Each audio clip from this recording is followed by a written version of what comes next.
Namaku Bima. Aku lahir dan besar di sebuah desa kecil di Jawa Barat. Letaknya jauh dari kota, sepi, dan dikelilingi hutan yang luas banget. Hutan itu disebut Leweung Larangan sama orang-orang sini. Nama itu udah ada dari zaman kakek buyut kita. Katanya sih artinya hutan yang dilarang dimasuki. Tapi nggak ada yang pernah benar-benar jelas kenapa hutan itu dilarang. Waktu aku kecil, aku sering main ke pinggiran hutan itu bareng teman-teman. Nggak pernah berani masuk jauh, cuma sampai batas pohon bambu yang tumbuh berjejer kayak pagar. Di sana ada semacam patok kayu tua, kayak tiang kecil, udah berlumut, tapi masih berdiri. Orang-orang tua bilang itu batas. Nenekku, yang sekarang udah almarhum, sering ngingetin aku soal tempat itu. Dia bilang gini, dan aku masih ingat betul sampai sekarang. Bima, inget ya, di hutan itu jangan sembarangan ngomong. Jangan pernah sebut nama itu. Sekali nyebut, dia bakal denger. Waktu itu aku cuma manggut-manggut aja karena belum ngerti. Aik maksudnya. Aku pikir nenek cuma nakut-nakutin, biar aku nggak main jauh-jauh. Tapi setiap kali aku tanya, siapa sih dia, Nek? Nenek langsung diam. Kadang malah cuma ngelirik ke jendela, kayak lagi nyari sesuatu di luar. Entah itu kebiasaan, orang tua atau nenek emang beneran takut. Pas aku SMP, mulai tuh cerita-cerita soal hutan itu nyebar di sekolah. Ada yang bilang ada suara perempuan dari tengah hutan, padahal nggak ada orang. Ada juga yang katanya ngeliat bayangan hitam berdiri diam di antara pepohonan waktu lewat malam-malam. Tapi yang paling serem adalah cerita dari Pak RT. Dia bilang, dulu ada warga yang nekat buka jalan setapak buat motong kayu di sana. Seminggu kemudian orangnya hilang. Nggak ketemu sampai sekarang. Waktu dicari sama warga lain, yang ketemu cuma topinya, jatuh di bawah pohon besar yang daunnya nggak pernah gugur. Tapi tetap aja, rasa penasaran kadang lebih gede dari rasa takut. Apalagi setelah muncul video di TikTok, sekitar 2 tahun lalu, ada akun random, entah siapa, nge-upload video yang katanya direkam dari dalam Leweung Larangan. Gambarnya goyang-goyang tapi kelihatan kayak ada rumah kayu tua di tengah hutan. Komennya ribuan. Ada yang bilang itu hoax, ada juga yang malah cerita pernah ngalamin hal serupa. Yang bikin merinding, akun itu cuma sempat upload 2 video, setelah itu hilang. Akunnya nggak bisa diakses, semua videonya tiba-tiba lenyap. Kayak ditarik paksa. Sejak saat itu, rasa penasaranku makin menjadi. Gimana sih dalamnya Leweung Larangan? Emangnya bener ada yang nunggu di sana? Atau semua itu cuma cerita yang dilebih-lebihkan? Sampai akhirnya suatu hari, pas lagi nongkrong, di warung kopi depan masjid desa, teman lamaku, Dodi, muncul.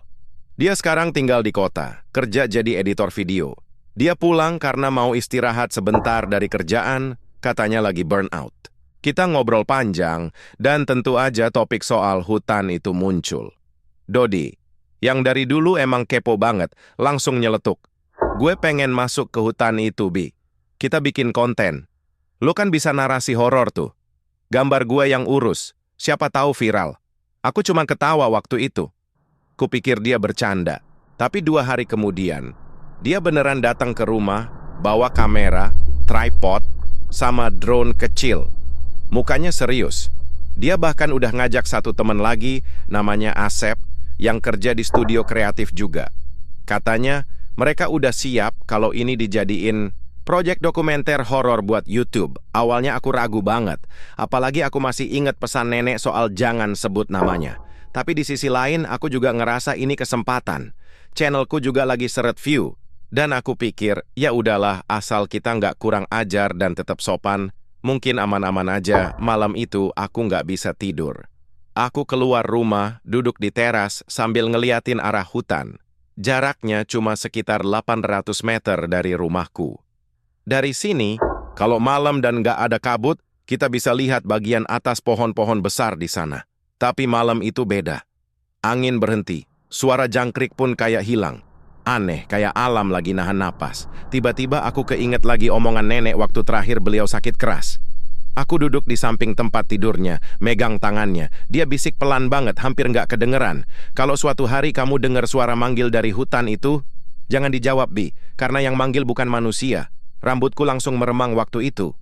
Tapi aku nggak sempat nanya lebih lanjut karena beberapa hari setelahnya, nenek meninggal dunia. Dan kata-katanya itu terus terngiang di kepalaku. Aku nggak pernah cerita ke siapa-siapa. Sampai hari ini. Keesokan harinya, aku, Dodi, dan Asep kumpul di depan gapura batas desa. Kita bawa bekal, senter, dan kamera.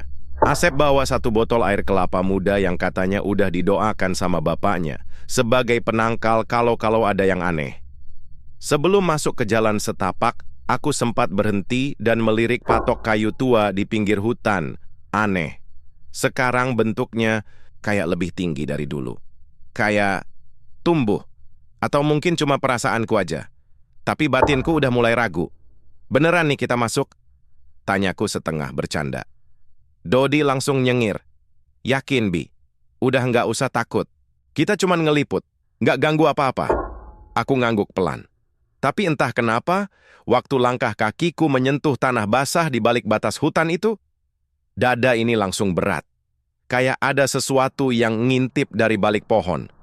Dan aku tahu, sejak saat itu, kita udah nggak bisa mundur.